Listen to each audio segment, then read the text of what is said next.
अस्मदाचार्यपर्यन्तां वन्दे गुरुपरम्पराम्।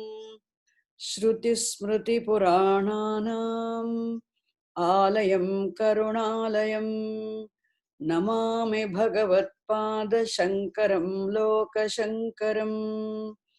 शङ्करं शङ्कराचार्यं केशवं बादरायणं सूत्रभाष्यकृतौ वन्दे भगवन्तौ पुनः पुनः।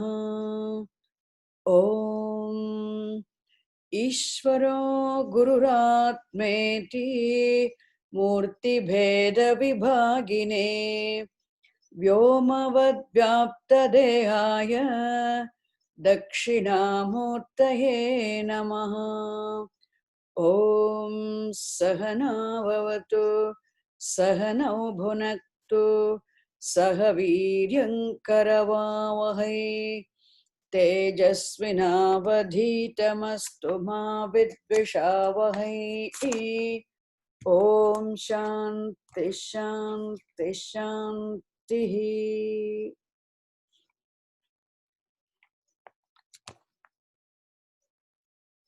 ॐ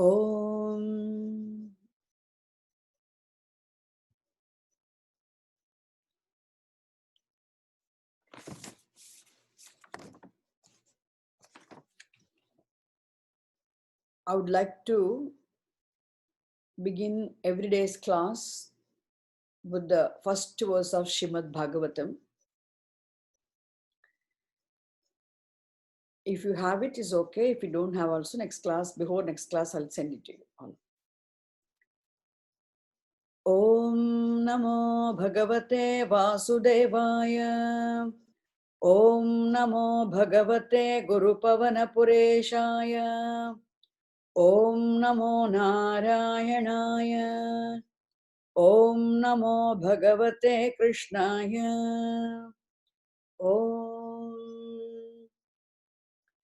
Janmadhyasya yatonvayaditarataschaर्थेष्वभिज्ञस्वराट् तेने ब्रह्महृदाय आदिकवये मुह्यन्ति यत्सूरयः तेजो वारिमृदां यथा विनिमयो यत्र त्रिसर्गो मृषा धाम्ना स्वेन सदा निरस्तकुहकम् सत्यं परं धीमहि सत्यं परं धीमहि सत्यं परं धीमहि।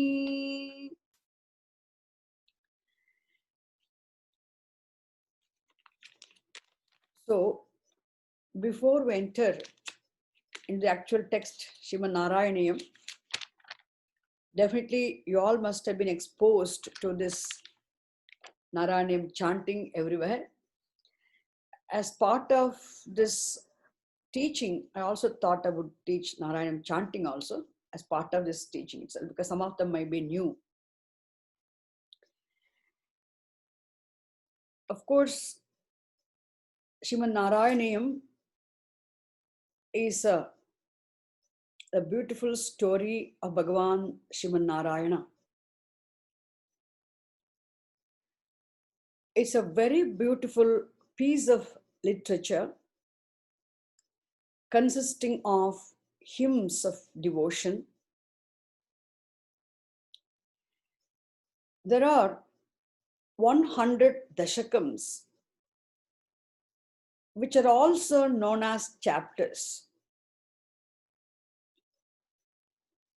Even though each dashakam has 100 verses, the 10 verses, even though dashakam is supposed to have 10 verses each, totally there are 1036 verses. For 100 dashakams, there must be only 1000 verses, but we have 1036 verses because few dashakams have few extra verses. more than 10 verses. And Sri Melputtur Narayana Bhattadri ji composed these verses in praise of Bhagavan Krishna, the presiding deity of the temple of Guruvayur, known as Sri Guruvayurappan.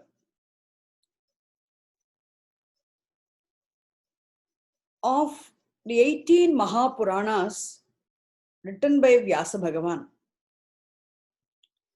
Srimad Bhagavatam is a well-known Puranam consisting of 18,000 verses.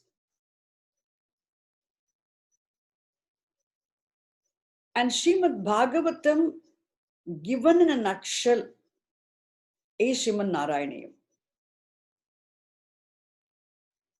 So this particular work, Narayanayam, also has the honor of having been composed inside the temple in front of the deity.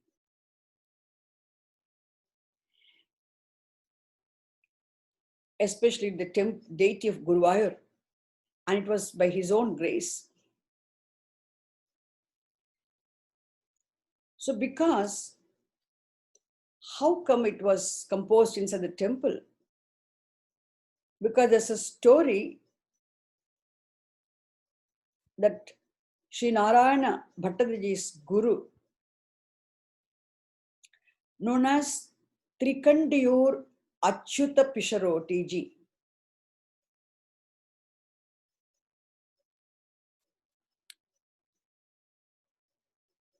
was a paralytic. He had this ailment of paralysis. And it said Sri Narayana Bhattadriji volunteered to transfer his ailment onto himself. He became paralytic himself. Then he didn't have a choice. He had to take shelter at the feet of Bhagavan. And that is how he started composing this Narayanayam. He composed in such a way that one dashakam a day. He completed this work in 100 days.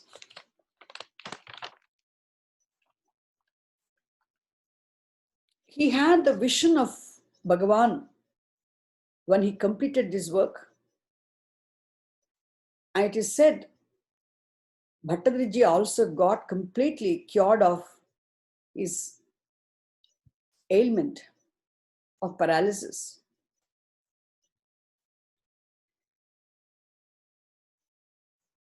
In fact, many works of many Mahatmas have become extinct. They're not known. But Narayanayam is ever alive. Ever alive. Of course, all of you know very well how regularly it is recited by devotees all over as a general prayer, and especially for the elimination of any ailment. And no doubt, Narayanayam definitely is a panacea for all ailments. Even it is believed in south of India that people who suffer with arthritic paralysis definitely recite this with a great intensity. They recite this fervently, intensely to get rid of their ailment. So there are many Bhagavata Harikatha exponents also contributed tremendously for spreading this message of Bhagavatam through the discourses on this Narayanayam. So it is said Srimad Bhagavatam is Bhagavan himself. Srimad Bhagavatam and Bhagavan are one and the same. They're not two different things. Therefore, if Srimad Bhagavatam is Bhagavan himself, and Narayanam happens to be the nutshell of Srimad, quintessence of Srimad Bhagavatam, Narayanam also, the text itself is Bhagavan. Narayanam text and Bhagavan Guruvayur Krishna are not two different things, one and the same. It is because Srimad Bhagavatam is looked upon as Bhagavan himself. And there's a verse in Bhagavatam also stating that Bhagavan is Bhagavatam, Bhagavatam is Bhagavan. So Narayanam also has that honor of being Bhagavan. So it's also said that Bhagavan Krishna himself,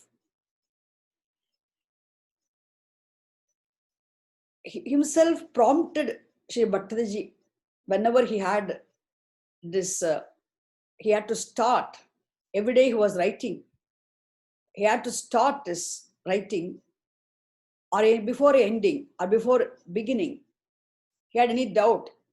If Bhattadaji went there and looked into Bhagavan's shrine, and it seems he was prompted by Bhagavan himself.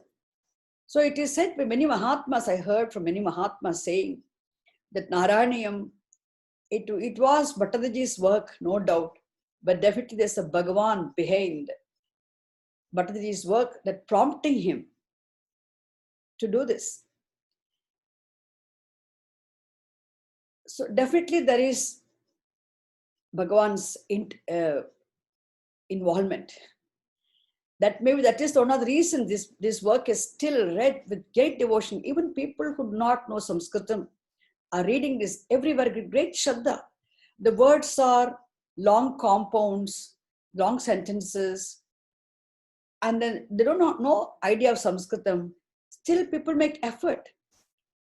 That what is that makes them love this Narayanam? It is because definitely Bhagavan's involvement is there. It has that beauty and it has that reverence. So, and one more thing we have to remember here, even this work was done in praise of Bhagavan Krishna in Guruvayur. It's also important to know a little bit about the very Murti of Bhagavan Guruvayur Krishna. This Bhagavan who is worshipped in the form of Guruvayur Krishna, that particular specific Murti in Guruvayur today, also has a very glorious origin. Even it seems this Murti was worshipped by Vasudeva himself.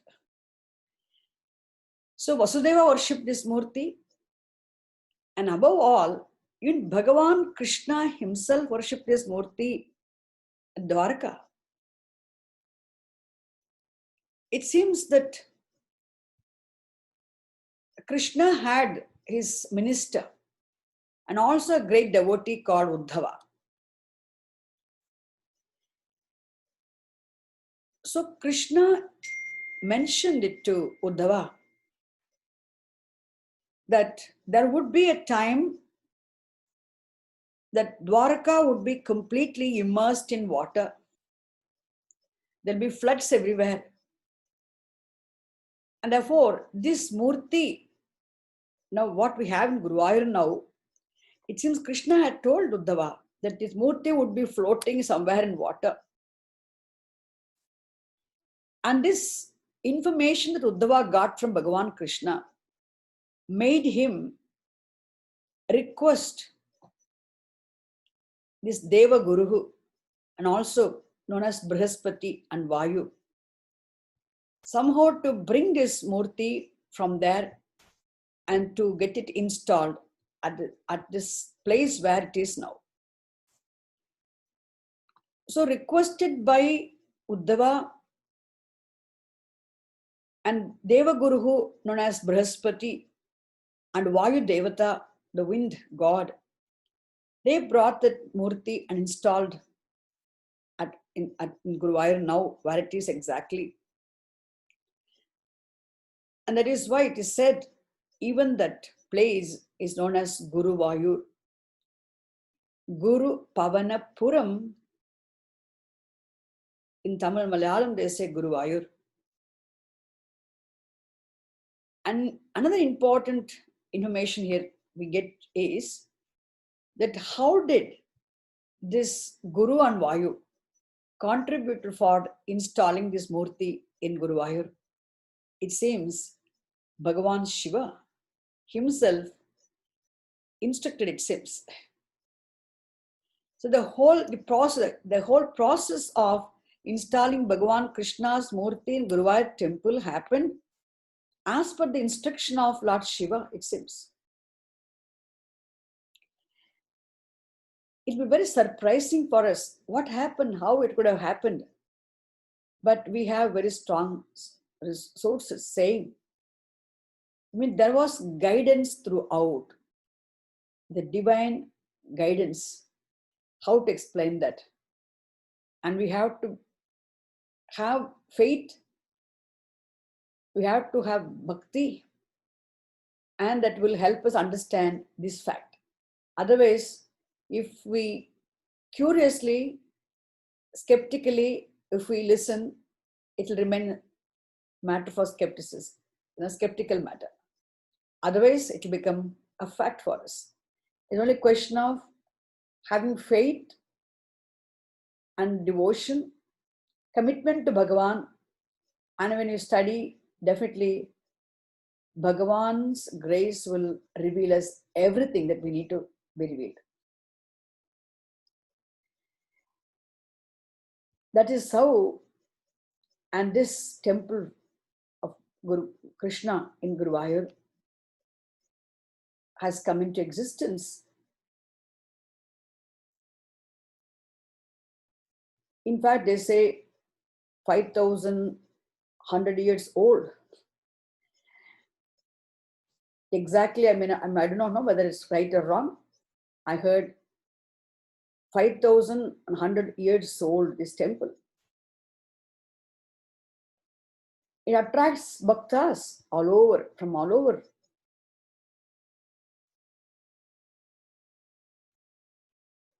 So this is the greatness of Narayaniam. We can go on and on and on to see how great and glorious Guruvayur Krishna's, the Murti is, the Guruvayur place is, and Narayaniam is, of course, all about Bhattadriji and his gurus. There's a big literature, we have to know about it. That when I will be talking in between, whenever relevant, I'll be doing it. And now just we enter the text today, because it's an auspicious Radhashtami, isn't it? I think it's Radhashtami, I heard it is Radhashtami. And one more very interesting fact I would like to say in the very beginning itself. This, I got this, came to know about it from one of the my friends. This Narayaniyam is ending with an expression. Towards the end, you all know. Idam iha kurutam ayur arogya saukyam. So begins with the beautiful expression, Hanta Jananam Bhagyam, and ends with a beautiful expression, Ayur Arogya Saukyam. Idamiha Kurutam Ayur Arogya Saukyam. So we think of first word and the last word together, so that we seek Bhagavan's grace to be able to complete it successfully. Without Bhagavan's grace, nothing can be accomplished. And if we have Bhagavan's grace, nothing is impossible also. That is what is said in Bhagavad Gita. There's a Dhyana Shlokam which tells us, Mukam karoti vachalam pangum langhayate girim yat krupatamaham vande paramananda madhavam. What does this verse say? People who know Sanskritam, the meaning of the verse sounds like a kindergarten language. Very, very simple. But it conveys a very, very profound fact. Mukam vachalam karoti, pangum girim langhayate. What is it? How can a mukaha, a dumb person, speak? Mukaha, dumb person, cannot speak. But it's not simply, mukaha doesn't even speak. It's very eloquent. Mukam vachalam karoti. Mukaha vachalaha bhavati. A dumb person becomes the eloquent speaker. Is it possible? Impossible. Panguhu, a lame person cannot even move an inch, but it is possible for him to scale the mountain. Panguhu girim langhayate. How is it possible for him to scale the mountain? Impossible. An ordinary person also cannot scale the mountain. Who is able to walk well cannot scale the mountain. He has to make a lot of efforts to scale the mountain. But this verse says, Panguhu girim langhayate. Pangum girim langhayate. Pangum girim langhayate. How is it possible? Impossible is made possible. That verse promises. Impossible becomes possible provided we have Bhagavan's grace. That is important fact there. Yat kripa. Yat kripa. Yasya Bhagavataha kripa. It is Bhagavan's kripa which makes the impossible possible. There's nothing impossible if we have Bhagavan's grace. Nothing is possible if we do not have Bhagavan's grace. How much are we make efforts? Our efforts will be a failure if we do not have Bhagavan's grace. If we have Bhagavan's grace, every effort, anything we make, definitely will be success. So that verse, a simple verse, reveals this amazing fact that Bhagavan's grace makes the impossible possible. There's nothing impossible. Anything and everything can be accomplished if we have Bhagavan's grace.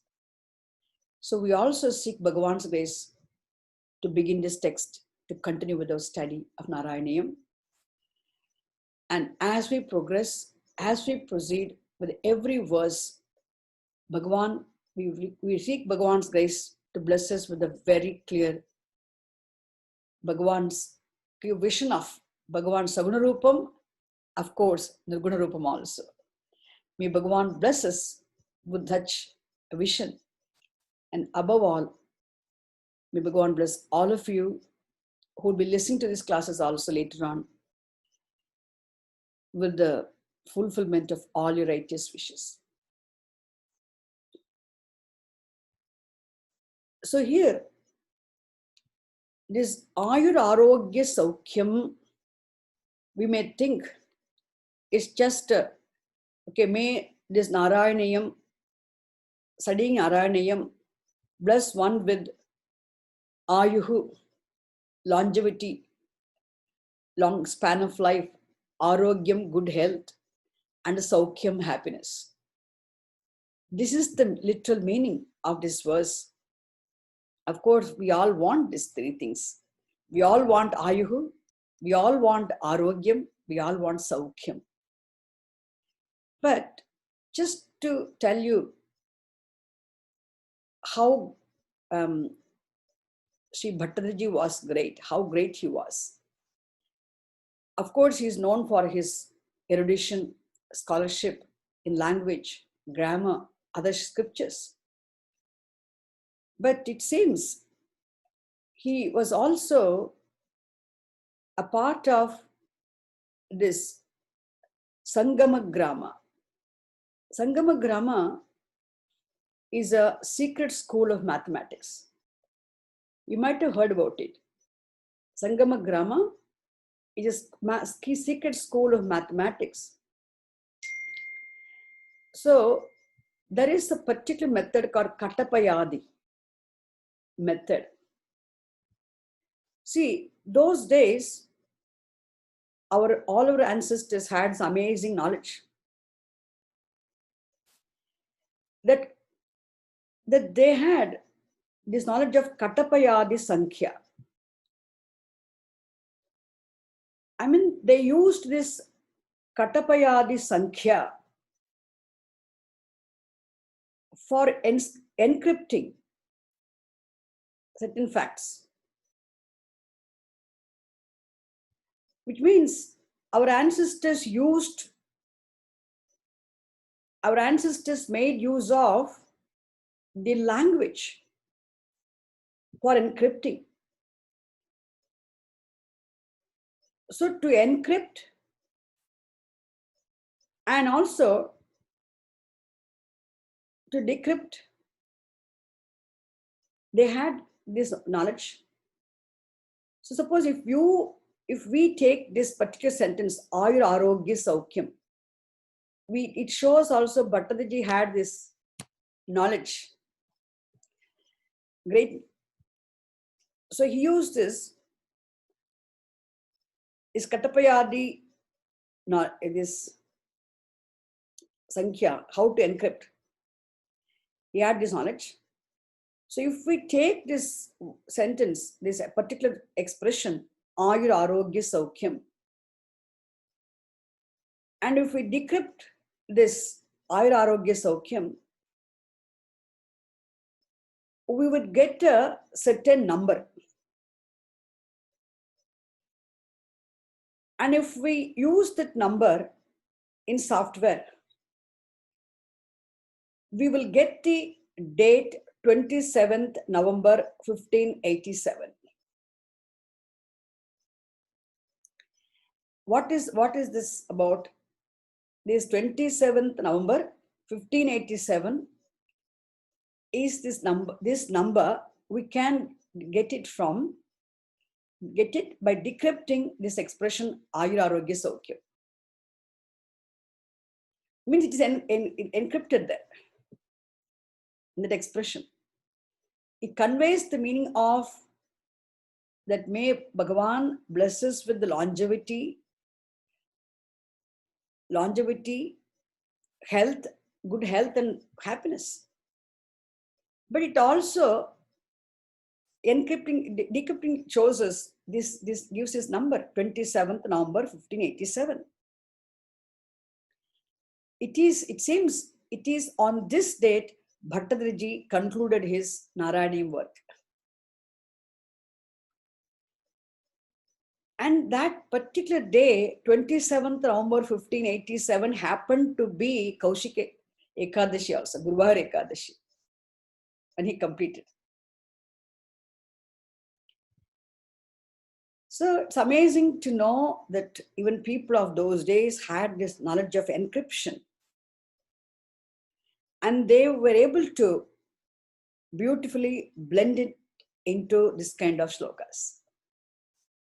Another small information I want to say, because I wanted to think of Idamiha Kurutam Ayur Arogya Saukyam, because we have the great fortune of Bhagavan Guruvayur, Nama Krishna, which is Jananam Bhagyam.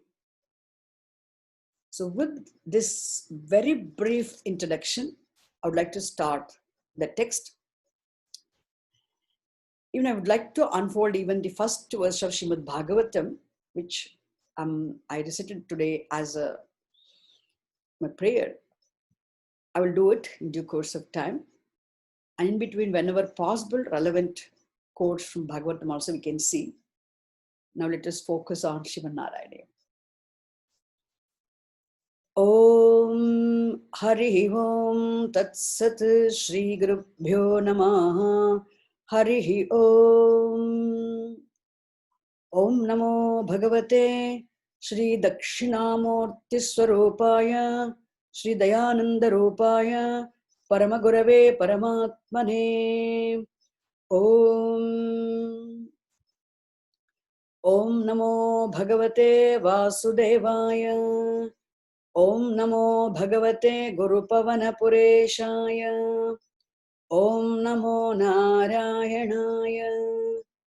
Om Namo Bhagavate Krishnaya. He Krishna Guru Pavanapuresha Narayana Murte Bhagavan Paramatman Sarvavyapin Sarvarupin Sarvaswarupin Sarvadhara Sarvajnanadhara Jnanaropa Jnanaswarupa Raksha Raksha Jagadishwara Parameshwara. Om Hari Om Tat Sat. So in the first Dashakam, Sri Narayana Bhattadriji presents Bhagavan's Nirguna Swarupam. He presents Bhagavan as the very reality, the absolute reality implied by the term Brahman or Atma.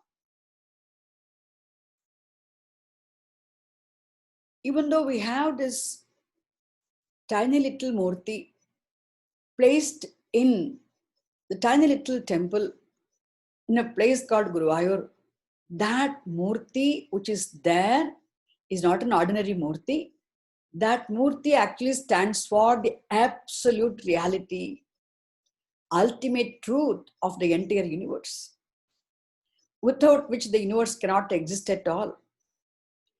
So, Bhagavan Krishna in Guruvayur actually represents the very reality of the Jagat implied by the term Brahma.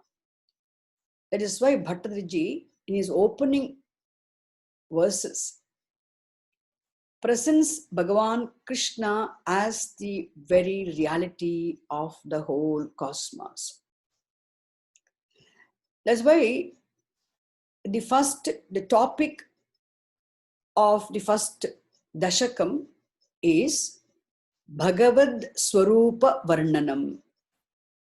So the whole Dashakam, the first Dashakam, presents the description of Bhagavan's essential nature. What Bhagavan is essentially. Who Bhagavan is essentially. That is why Bhagavad Swarupa Varnanam forms the content of the first Dashakam. Let us start the first verse. Prathamam Dashakam Bhagavad Swarupa Varnanam eva asya Prathama Dashakasya Vishayaha. Sandranandavabodhatmakamanupamitam Kaladeshavadhibhyam nirmuktam Nityamuktam Nigamashata Sahasrena Nirbhasyamanam Aspashtam Drishtamatre Punaruru Purusharthatmakam Brahmatattvam Tattavad Bhati Sakshat Guru Pavanapure Hanta Bhagyam Jananam. I'll repeat these verses, each line 2 times, so that people who will be listening to these slokas later on, they'll be able to learn the chanting also.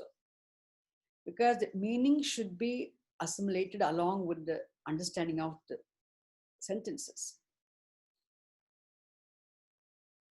Sandranandavabodhatmakamanupamitam Sandranandavabodhatmakamanupamitam Kaladeshavadhibhyam nirmuktam कालदेशावधिभ्यां निर्मुक्तं नित्यमुक्तं निगमशतसहस्रेण निर्भास्यमानम् निर्मुक्तं नित्यमुक्तं निगमशतसहस्रेण निर्भास्यमानम् अस्पष्टं दृष्टमात्रे पुनरुरुपुरुषार्थात्मकं ब्रह्मतत्त्वम् तत्तावत् भाति साक्षात् गुरुपवनपुरे हन्त भाग्यं जनानाम् सान्द्रानन्दावबोधात्मकमनुपमितम् कालदेशावधिभ्यां निर्मुक्तं नित्यमुक्तं निगमशतसहस्रेण निर्भास्यमानम् अस्पष्टं दृष्टमात्रे पुनरुरुपुरुषार्थात्मकं ब्रह्मतत्त्वम् तत्तावत् भाति साक्षात् गुरुपवनपुरे हन्त भाग्यं जनानाम्.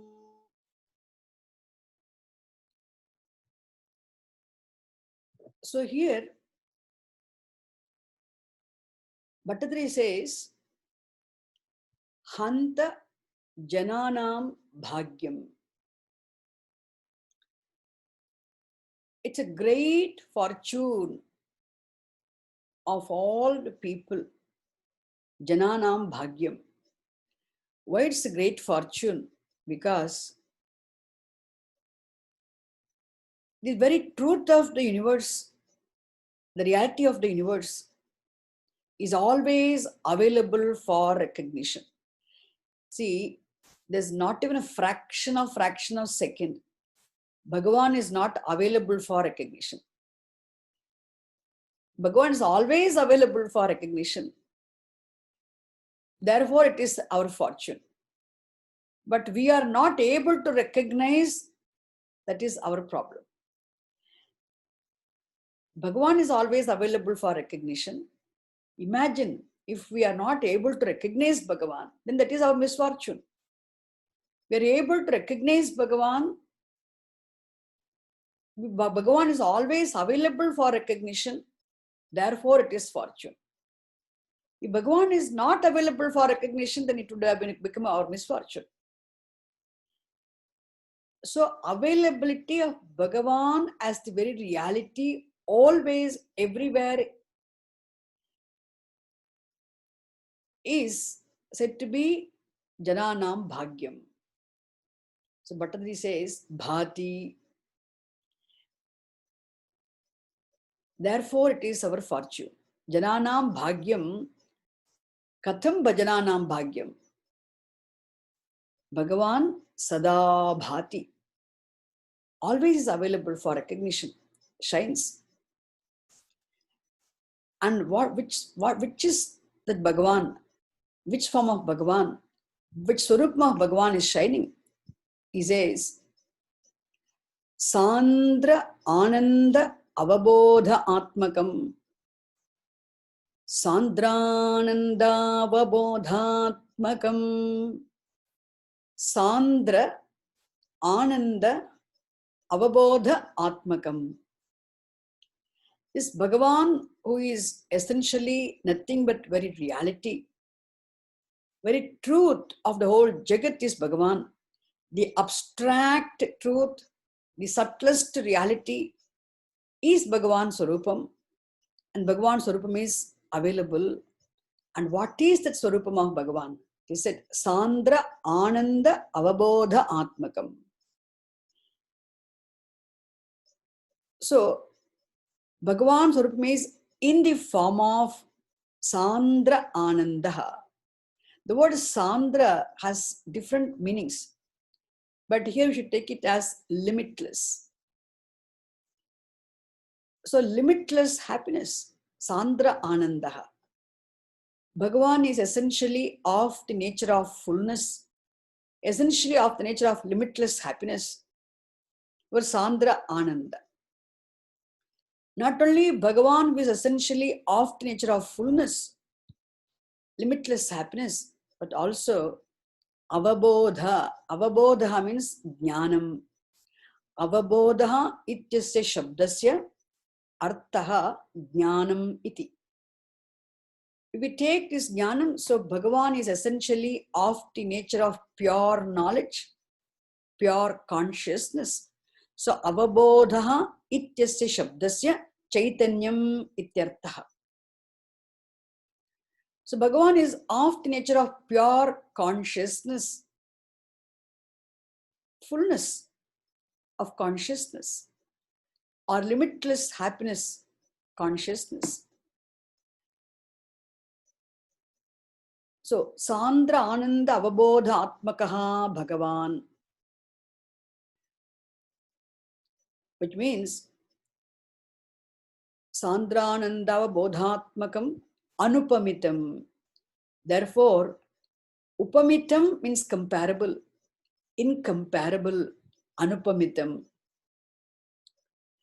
Anupamitam, Kala Desha Avadibhyam Nirmuktam. The word Nirmuktam should go with the Kala Desha Avadibhyam. Even in Parayanam, it must come like that. Sandrananda Vabodhatmakam Anupamitam Kaladeshavadhibhyam Nirmuktam. The pa should come only after Nirmuktam, because it goes with that.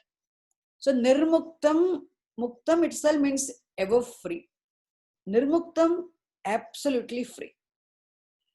So this Bhagavan's Swarupam is, which is obtaining in the form of the Bhagavan Swarupam, obtaining in the form of fullness of consciousness or limitless happiness consciousness. Anupamitam is incomparable. And Kala Desha Avadibhyam Nirmuktam. Kala Desha Avadibhyam Nirmuktam. Free, absolutely free from Bhagavan Swarupam is absolutely free from limitations of time and space. So this reality of consciousness is free from time limitation, spatial limitation. So Kala Avadhihi, Desha Avadhihi, free from time space limitations. So Kala Desha Avadibhyam Nirmuktam is Bhagavan Swarupam, which is of nature of this consciousness is free from time and space, time-space limitations. So time-based limitless, spatially limitless. Therefore, Kala Desha Avadibhyam Nirmuktam, that is why it is incomparable, Anupamitam. Why? Everything in this universe is subject to time. Nothing is comparable to Bhagavan Swarupam. Anupamitam, incomparable. Why? There's nothing which is not subject to time in this world. There's nothing which is not subject to spatial limitation here. Everything, anything and everything in this universe is subject to time-space limitations. So spatially limited, time-wise limited.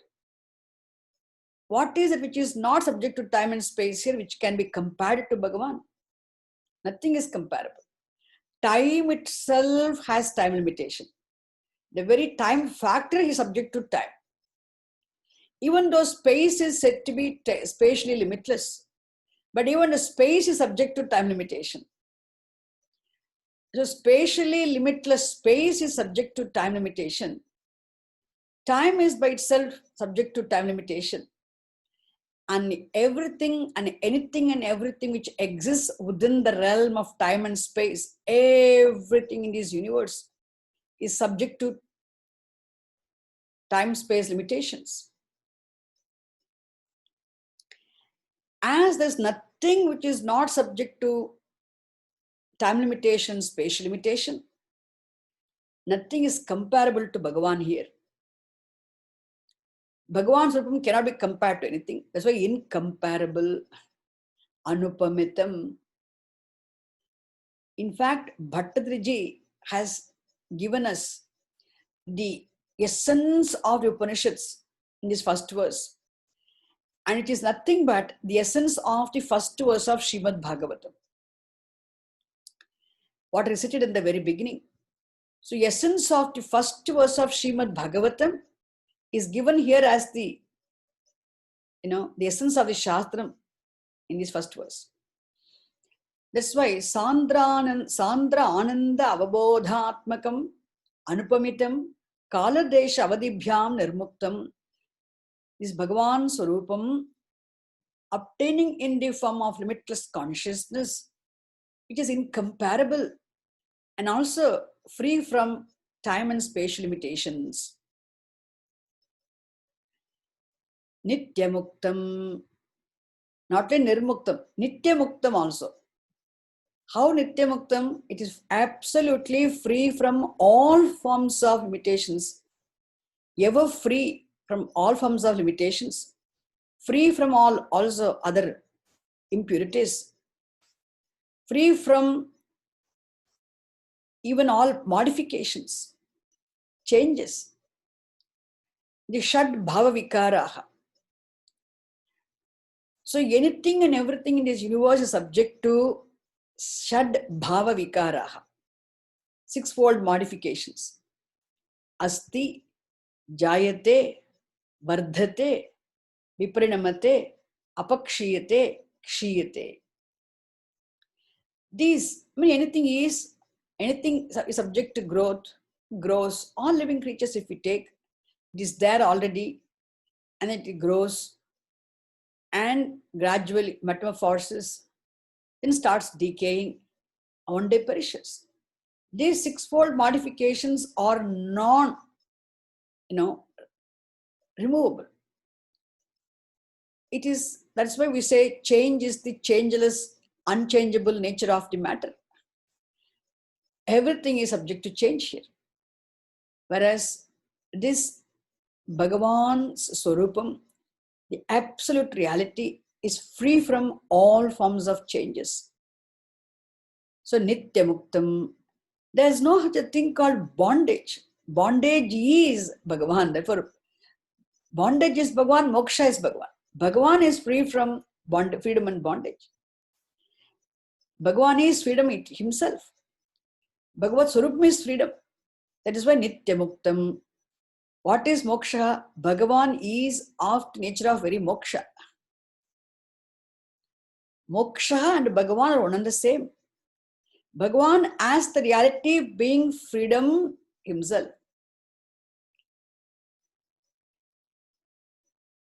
Therefore, we say Nityamuktaha. Why? Because Bhagavan is of the nature of freedom. Nityamuktam. Then Nigama Shata Sahasrena Nirbhasyamanam. Nigama Shata. Nigamaha means Vedaha. Nigama Shata, the word Shatam, which means 100, is only an Upalakshanam to state that many, many, many. Not exactly 100. There's so many scriptural texts. So, Nirbhasyamanam, it is Bhagavan's Swarupam, which is always being unfolded and revealed by all these scriptures. All the scriptures ultimately, what do they reveal? They reveal only Bhagavan's Swarupam, obtaining as our own Swarupam. The Swarupam, the essential nature of the ultimate truth of the whole cosmos, which is the Swarupam of Bhagavan, and which alone is there as our own Swarupam. It is this essential nature of Bhagavan obtaining as our own Swarupam is always revealed by all our scriptural texts. So, Nigama Shata Sahasrena, Sahasram 1000. So, but there's so many countless texts of scriptural literature, including Vedanta, they all, this Bhagavan Swarupam is revealed. Nirbhasyamanam. Nigama Shata Sahasrena Nirbhasyamanam. So, Sandranandava Bodhatmakam Anupamitam Kaladesha Avadibhyam Nirmuktam Nityamuktam Nigama Shata Sahasrena Nirbhasyamanam. Still aspashtam. Even though Bhagavan's Swarupam, the very reality of the universe, is revealed by all these Upanishads, all the scriptural literature, scriptural texts reveal Bhagavan's Swarupam.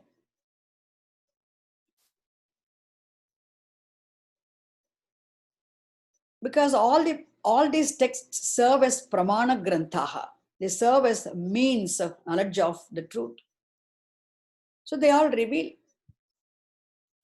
And when a person is exposed to this teaching, scriptural teaching, from a competent teacher who knows the method of unfoldment, the sampradaya, then naturally the person can understand. But Bhattacharya says here, aspashtam, initially, how much are we try to understand? It is aspashtam. It's not very clear. Aspashtam. It seems to be understood, at the same time it remains also ununderstood. That is why aspashtam. Even though it's aspashtam, but once it is understood, suppose if Bhagavan's Swarupam, which is revealed by all these scriptural texts, even though it remains unclear for a very long time, once it is understood, drishta matre. Drishta matre means once it is understood, drishta matre, punaha uru purusharthatmakam. Already I said, uru purusharthatmakam. Uru purusharthaha means we have artha, kama, dharma, mokshas. We have all these four as purusharthas. Arthaha, kamaha, dharmaha, mokshaha are the purusharthas. But here, Bhattacharya says, moksha is the most exalted of all our purusharthas. What is the exalted of all our purusharthas? Moksha, freedom. Why moksha is the ultimate purushartha, absolute end, not artha, kama, dharma? It's very clear. Our Shastram says one has to pursue artha and kama, no doubt. Because artha, kama are the ends to be pursued for living this life. And his artha, kamas must be pursued in conformity with dharma. There's no choice. We have to surrender our will to Bhagavan in the name of dharma. So artha, kamas are ends, they're pursued, and they must be pursued choicelessly in conformity with dharma. We have to. But for living this life. But life itself is not lived for artha, kama, dharmas. That's why life itself is lived ultimately for discovering moksha, which is Bhagavan's Swarupam, obtaining as our own Swarupam. That is why moksha is the ultimate, absolute, choiceless, common human end. Moksha is our choiceless end. What choice do we have over moksha? Why? Because the very word moksha means what? Freedom. Even though the word moksha literally means freedom, literally it means freedom, but what is implied by the term moksha is happiness. The direct literal meaning of the word moksha is freedom. It is derived from the root much, to be free. Therefore, freedom. But actually, what is implied by this term is happiness. How do we say this? If we ask anybody, what do you want to be free from? And anybody in the world will say, uniformly will say, I want to be free from something unwanted, undesirable. And what is the most unwanted, undesirable for any human being in the world is unhappiness, sorrow, dukkham. That is why freedom from what is that a human being seeks freedom from, if you ask, nobody can deny this fact that everybody and everybody seeks freedom from something unwanted, undesirable. Therefore, the freedom, what is the freedom which is sought from is from unwanted, undesirable. The unwanted, undesirable happens to be dukkham. This freedom from unwanted implies freedom from unhappiness. If a human being seeks freedom from unhappiness, what he actually wants is happiness. Therefore, the word moksha literally means freedom, but what it implies is happiness. Again, what is happiness? Happiness means being happy always, being happy everywhere, being happy with everybody is happiness. That is what is moksha. Therefore, moksha is an ultimate, choiceless, common, human, universal end. Therefore, parama purushartha.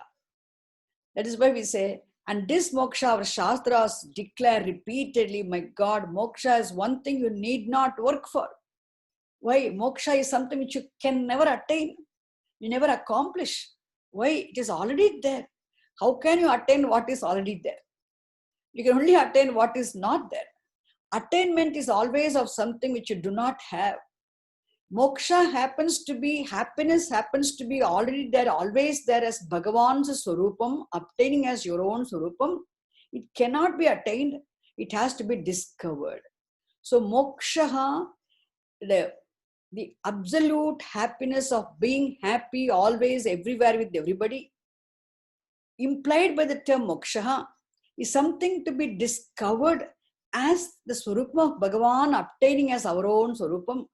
It is not something to be attained. That is why Bhattacharya is also saying here, see, any Mahatma, when they say anything, and everything based on Shastram, cannot different from what Shastram says. That is the beauty. Studying all these scriptures help us see how these texts reflect Vedic vision, Vedantic vision. This is a fact. So Bhattacharya also says here, why moksha is what? Uru Purusharthatmakam. So artha kamas we pursue in conformity with dharma for living this life. The life itself is lived ultimately to discover moksha, which is Bhagavan Swarupam, obtaining as our own Swarupam. That's why discovery of Bhagavan is what? Understanding of what Bhagavan is essentially, who Bhagavan is, what Bhagavan is essentially, is nothing but understanding of Bhagavan obtaining as our own Swarupam. And understanding Bhagavan obtaining as our own Swarupam is what? Understanding of moksha. Understanding what moksha is what? Discovery of moksha is attainment of moksha. So moksha, attainment of moksha is always in terms of jnanam, knowledge. That's why Bhattacharya says, once you have discovered Bhagavan's Swarupam, obtaining as your own Swarupam, that itself is moksha. Because jnanam and moksha are identical. This is another Vedantic fact. Knowledge of the truth itself is knowledge of moksha. Knowledge of moksha is attainment of moksha. Therefore, Bhattacharya says, Uru Purusharthatmakam. It is, even though when it is revealed by the Upanishads, when they are unfolded, of course, when the words of the Upanishads are unfolded, Nigama Shata Sahasrena, unfolded, naturally they reveal the nature of reality, that Bhagavan Swarupam. No doubt. But that Swarupam, in the beginning, aspashtam, it is not very clear. Even though it is not very clear in the beginning, but later on it becomes assimilated. Once it is understood, aspashtam drishta matre uru purusharthatmakam. Uru purusharthatmakam. Once understood, it is moksha itself. So Bhagavan's swarupam, moksha are not two different things. Uru purusharthatmakam. Swarup itself is in the form of moksha. Uru purusharthatmakam aspashtam dishtamatre punaruru purusharthatmakam brahmatattvam. And what is this brahmatattvam? Tattvam means truth. The word tattvam also has a very beautiful meaning, because tasya bhavaha tattvam. What is tattvam? The truth of everything is tattvam. Anything and any object can be indicated by this third person singular pronoun tad. So bhavaha means the truth. The truth of everything is tattva. The one and the only truth of anything and everything here is tattva. And that truth, the reality alone, is implied by the term Brahma. So Brahma Tattva. Why is that reality, the truth is implied by the term Brahma? Because the truth is the abstract, formless, subtlest reality. And it has to be implied only in terms of its nature. So the absolute, subtlest reality is implied by the term Brahma in terms of its nature of limitlessness. Brihatvat Brahma. Brihattamatvat Brahma. What is this reality? Reality is Brahma. Why it is Brahma? Because it is big. How big is it? Limitlessly big. Incomparably big. The word big happens to be Brahma. That's why Brihat Ishwaraha. We have in Tanjore. Brihadishwaraha. The big Lord. Brihat means big. So Brihattamam, the biggest. How big is this Brahman? Biggest. Nothing which is bigger than this reality. There's nothing which is as big as reality. Therefore, there cannot be anything which is bigger than this also. It is the biggest. Biggest means incomparably big, means limitlessly big. How limitlessly, incomparably big? Because it is Bhagavan Swarupam. That Bhagavan is the very reality, very truth essentially. And that only reality which is always there, which is there beginninglessly, endlessly, changelessly. Therefore, it is time-wise limitless, eternal. And there's no place where it is not. Therefore, it is spatially limitless. It's all pervasive. So, Nityatvat Kalataha Aparichinnaha Sarvagatatvat, because of its all pervasiveness, is spatially limitless. Sarva Vyapakatvat, there's nothing which is not pervaded by this reality. Therefore, we say what? There's nothing which is different from Bhagavan here, Paramat, this Vastu here. Therefore, objective is also limitless. This Bhagavan Swarupam happens to be the absolute ultimate reality, which is free from all possible limitations, time limitation, spatial limitation, object limitation. This reality is implied by the term Brahma. Therefore, Bhattacharya is saying this Guruvayur Krishna is essentially another than Brahma Tattvam.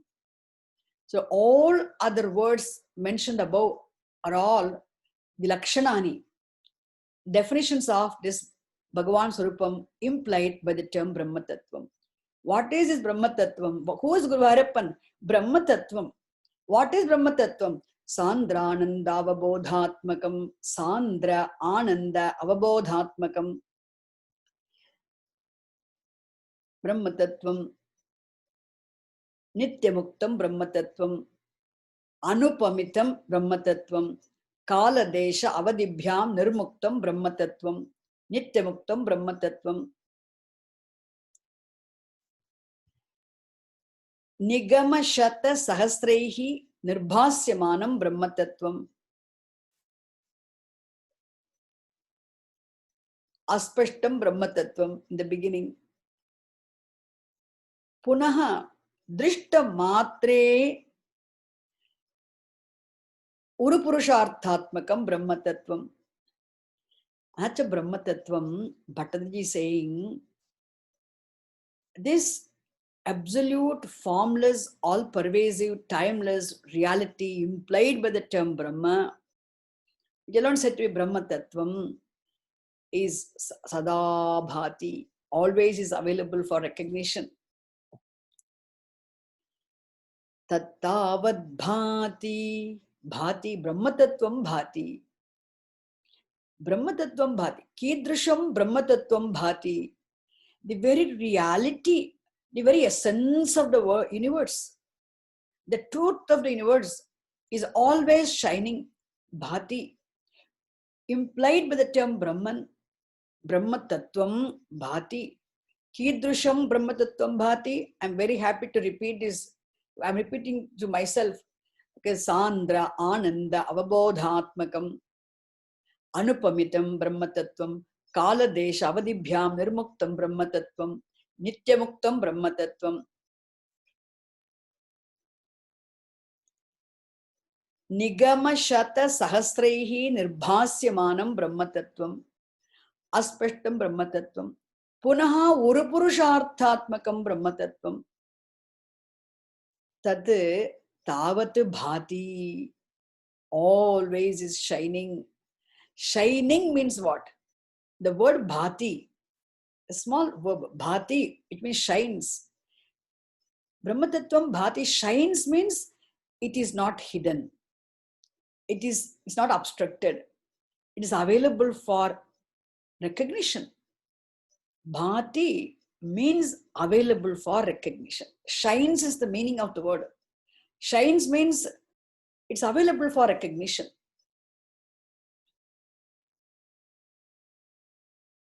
Sada Bhati. Where? Very far? No. Guru Pavanapure. Guru Pavanapure Bhati. One meaning we have to take it as what? Such a truth, the truth of such description, the truth which is defined in this manner, in this verse, is available for recognition always. Guru Pavanapure in Guruvayur temple as tiny little Krishna. One meaning. It means by bowing to the Bhagavan Krishna in the temple, Bhagavan, who is alone is in the form of the whole cosmos, becomes bowed to.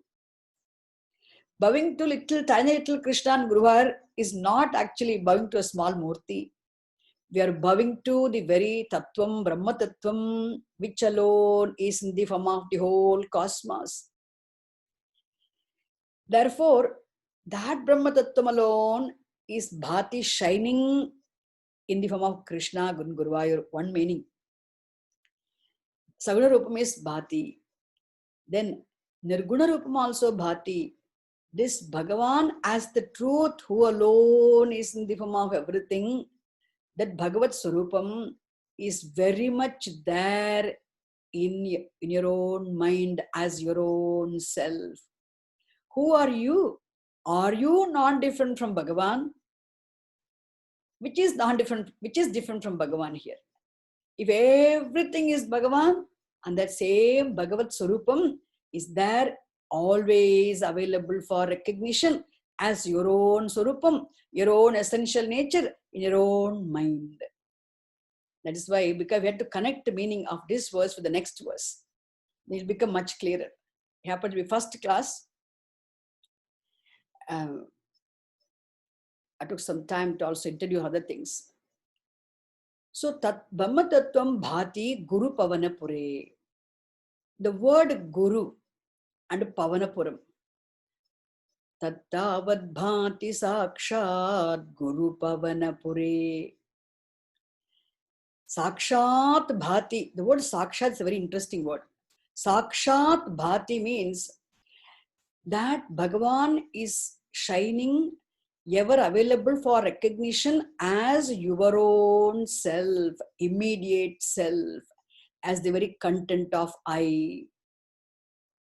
Sakshat means It's available for recognition as your own self. The Sakshat, I again explain next class. Now let us complete this verse. I don't want to leave the verse incomplete today. Sakshat Bhati is one's own self. The word Guruhu means Bhagavan himself is Guru for us.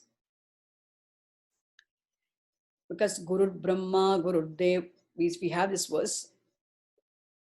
Guru Vishnu, Guru Devo Maheshwaraha, Guru Sakshat Param Brahma, Tasmai Shri Gurave Namaha. So Guru Bhagavan himself is Guruhu. And Guruhu, Pavanapure Bhati, one meaning. Bhagavan, who is the name of Guru, is Pavanapure Bhati. This body is called Pavanapuram. Why? Because one vital air governing 5 different functions as 5 different systems as prana, apana, vyana, samana, udhana. One vital air governing, involved in 5 functions, governing 5 different systems is here with 5 different names in this body. Therefore, this physical body is Kattraditha Pai. In Tamil, they say Kayamedu Poyyada, Kattraditha Payyada. What is this Kattraditha Pai? So, this is, for people to know Tamil, this body is filled with air. That is why Guru Pavanapuram this is. And in this Pavanapuram, Bhagavan is always available. As what? Where? In the mind. As what? As the very content of I, as the very truth of I, as yourself, as your own essential nature. That's what Bhattadri says here. Guru Pavanapure, one meaning. Another meaning is, we take this, the word Guru stands for gross physical body, and Pavanaha stands for all Sukshma. One Pavana, even though the word Pavanaha literally means air, Vayuhu, the word Pavanaha stands for Sukshma. So Sthula and Sukshma. And in this Sthula Sukshma Sharirayoho Antaha. So inside this Sthula Sukshma Shariram, this all pervasive Bhagavan is available for recognition. Like all pervasive space is as though obtaining within the pot. Is as though divided, it's there. So also undivided space is there in pot. As though divided. Similarly, undivided, indivisible, partless, whole consciousness is available there as the very swarupam of every individual being, as the truth of I, as the content of I, as the very substance of the substantive I in everyone's mind. So Bhattacharya is saying, Guru Pavanapure Bhati, as yourself. Where is Bhagavan? Where do you want to go and search for Bhagavan? Bhagavan is always available for recognition, Sada Bhati, as yourself, as very you. In your own body, mind, sense complex. The Guru Pavanapure Sada Bhati. If you take the word Guru as Sthula Shariram, Pavanaha as the Sukshma Shariram, Guru Pavanapure Sada Bhati. Therefore, Hanta Bhagyam Jananam. Isn't it a great fortune of people? Hanta. Hanta is an expression of wonder. Hanta, alas. Guru Pavanapure Bhati Jananam Bhagyam, which means how it's a great fortune of people, that absolute reality, that ultimate truth of the whole cosmos, discovering which one can discover very moksha. Discovery of Bhagavan Swarupam is discovery of moksha. And discovery of moksha makes the human life absolutely complete and successful, meaningful life. Accomplishment of what makes the life successful and complete and meaningful. It is the accomplishment of moksha. An accomplishment of moksha is only in terms of discovery of the truth, which is Bhagavan. Therefore, Bhattadri says it is a fortune. There's no greater fortune than discovering moksha. There's no greater fortune than discovering Bhagavan Swarupam, obtaining as our own Swarupam. That is why, if it is not available for recognition, then it can't be. We have to acknowledge this, that Bhagavan is always available for us as the truth. Bhagavan is nothing but the truth, the reality. Actually, Bhagavan is the very truth. For us, there's no Bhagavan other than the truth, reality. That fact always made very clear in this very opening was absolutely reflecting Upanishadic vision in this opening verse. Therefore, tat tavat Guru Pavanapure bhati hanta jananam bhagyam. The only thing is, all that we need to do is, we need to make efforts to discover. See, you can never discover what is not available for recognition. But what is available for recognition, you can discover. You can enjoy the benefit of it. That is why, oh my God, Bhattadji is telling us though, come on, you're all very fortunate. We have great fortune of people. Why? The absolute end, moksha is available, free. Moksha, the freedom is free. Available always as your own Swarupam. Bhagavan Swarupam is available here. Come on, discover it, claim it. Isn't it? That is what is implied here. That is why it is fortune. If you cannot connect this truth with moksha, then you cannot call it a fortune. What is that you are searching for through the pursuit of artha, kama, dharma, for all, by pursuing so many things in the world, by achieving so many things in the world, what is that you are searching for ultimately? What you are searching for is everlasting happiness, everlasting peace. That everlasting peace and happiness, what we are searching for through all these different pursuits, artha, kama, dharmas, actually is implied by the term moksha. That moksha is identical with Guruvayurappan, that moksha is identical with the very reality, and that Guruvayurappan Swarupam is very much available, always shining, bhati, bhati, bhati. You can claim it as your own Swarupam. Therefore, Jananam Bhagyam. This is the content of the first verse. Let us read the verse again. I also have a request to people who will be listening to these classes, if they can memorize the verses, if possible, it's not compulsory, if they can memorize correctly the correct pronunciation, learning the chanting. And I have one sankalpam of sending prasadam of Guru Krishna wherever they are, later on, by time whenever possible, once the pandemic settles. सान्द्रानन्दावबोधात्मकमनुपमितं कालदेशावधिभ्यां निर्मुक्तं नित्यमुक्तं निगमशतसहस्रेण निर्भास्यमानम् अस्पष्टं दृष्टमात्रे पुनरुरुपुरुषार्थात्मकं ब्रह्मतत्त्वं तत्तावत् भाति साक्षात् गुरुपवनपुरे हन्तभाग्यं जनानाम्।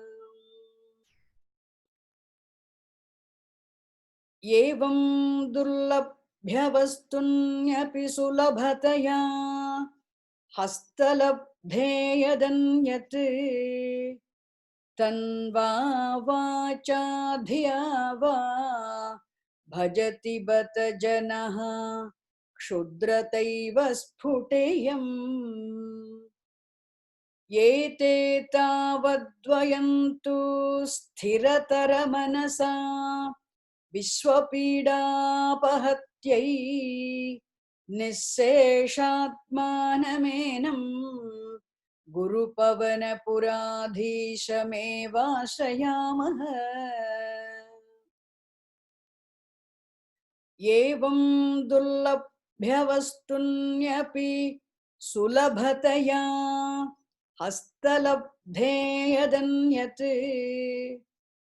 एवं दुर्लभ्यवस्तुन्यपि सुलभतया हस्तलब्धे यदन्यत् तन्वा वाचा धिया वा भजति बत जनः क्षुद्रतैव स्फुटेयम्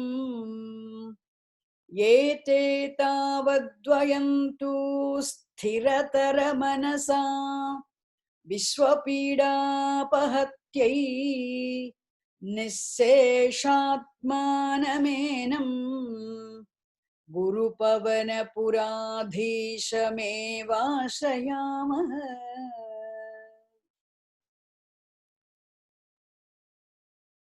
So, if we connect the second verse with the first verse, one fact is made very clear. Guru Pavana Pura Adhisham Eva Ashrayamaha. Ashrayamaha, we depend upon only Bhagavan. Guru Pavana Puradhisham Eva. That Eva is very important word here. We depend upon only Bhagavan. We depend upon only Guru Pavana Puradhisha, the Lord of Guruvayur. When we say we depend upon only Guru Pavana Puradhisha, means so many meanings. First meaning, we do not depend upon the world or relationships or for any other possessions and positions in the world for our happiness and security. We can enjoy everything, be in the world, have concern for people, have affection for people, do your best for the society and people, but dependence should not be there upon anything in the world. We can do good things for others, but our dependence for happiness and security must be only upon Bhagavan. So, Guru Pavana Puradhisham Yeva Ashrayamaha. Like the expression Yeva. We depend only upon Bhagavan for our happiness, for our security. This shifting our dependence from the world, people, relationships, positions and possessions to Bhagavan for our happiness and security itself is what? Surrender. Surrender at one level is one meaning. Another meaning is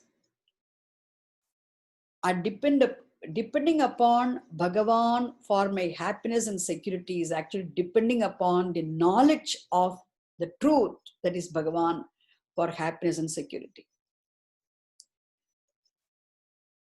Therefore, Guru Pavana Puradhisham Eva Ashrayamaha.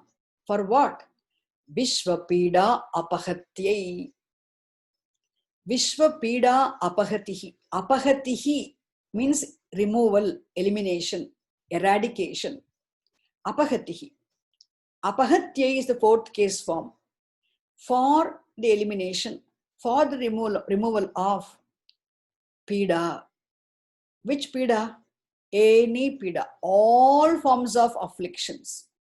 For the elimination, the removal, eradication of all forms of afflictions. Vishwapida Apahatyai. Guru Pavana Puradhisham Eva Ashrayamaha. The very verb tells, subject is we people, Vayam. So Bhagavantam Guru Pavana Puradhisham Eva Ashrayamaha. Kimartam? Vishwapida Apahatyai. The word Vishwa means all also. So all forms of afflictions, all forms of problems, all forms of tormentations, tortures, afflictions, diseases, ailments, for the removal of everything. Sarva pida. Pida literally means pain. Sarva pida apahatyai. Vishwa pida apahatyai. For the elimination of all forms of afflictions, ailments, and diseases, Gurupavanapuradhisham eva ashrayamaha. One meaning. Another meaning is Vishwapida apahatyai means not only for the elimination of all forms of afflictions, also for the elimination of pida of the whole world. See, in Vaidika Dharma, in Sanatana Dharma, we never pray only for ourselves. Loka samasta sukhino bhavantu is our prayer. See, Bhattadri also shows here Vishwapida apahatyai, for the elimination of afflictions of the world. One meaning is for the elimination of all forms of afflictions. Another meaning is what? For the elimination of afflictions of the world. Vishwasya pida apahatyai, Vishwapida apahatyai also. Two meanings. For my whatever problems I have, all my afflictions, my problems. For the removal of all my problems, I depend upon Bhagavan. One meaning. And for the removal of afflictions of the entire world, whoever has any problem, for all that also we only seek Bhagavan's grace. Vishwapida apahatyai Gurupavanapuradhisham eva ashrayamaha.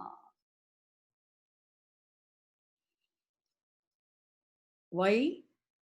The meaning, rest of the meaning we'll see in the following class. Next class. Today happens to be a first class. I was a little confused. I was not clear about my connections and all that. Fortunately, Bhagavan has blessed us. So I'll see you next class. Thank you very much, Swami. So nice. I'm blessed. Thank you. Nice to see you, at least one person in the class. No, I am waiting. It is Bhagwan's blessings that finally I got this source of learning. Okay, thank you. In such a detailed way. Okay. Bless me that I should see that I complete it without any problem. Definitely, Amma, definitely. With a great effort, I think I have taken this opportunity. No, it's Bhagavan's grace, definitely. I thought with the pandemic times, we'll just do this text. I taught many people before, many times. But yeah, again, I've taken up this, yeah. Oh, is it? Okay, I didn't know that. I came to know about this for the first time. Okay. So it's sharply, it's 4 o'clock. I was waiting, in fact, from 4 o'clock. So I don't know if there is any change in the program. Okay, there's some time difference. But what happened? I'm in Bahamas now. Okay. So the time difference, I thought 4 to 5:30, isn't it time? Yeah. For the time given is 4 to 5:30. 4 to 5:30, isn't it? Okay. The first time some confusion has happened. It's okay, no problem. I think I'll be there. Friday, right? Many other people might have come and gone also, I don't know. Yeah, maybe, we don't know. I've been waiting because I wanted a confirmation. I don't want to miss it. Okay. So I've been waiting. Okay. So next class is on Friday, right? Friday is Sunday. Sunday, I think. No? Okay, let me check out. Sunday is it? I'll confirm it again with you. They'll announce on the website.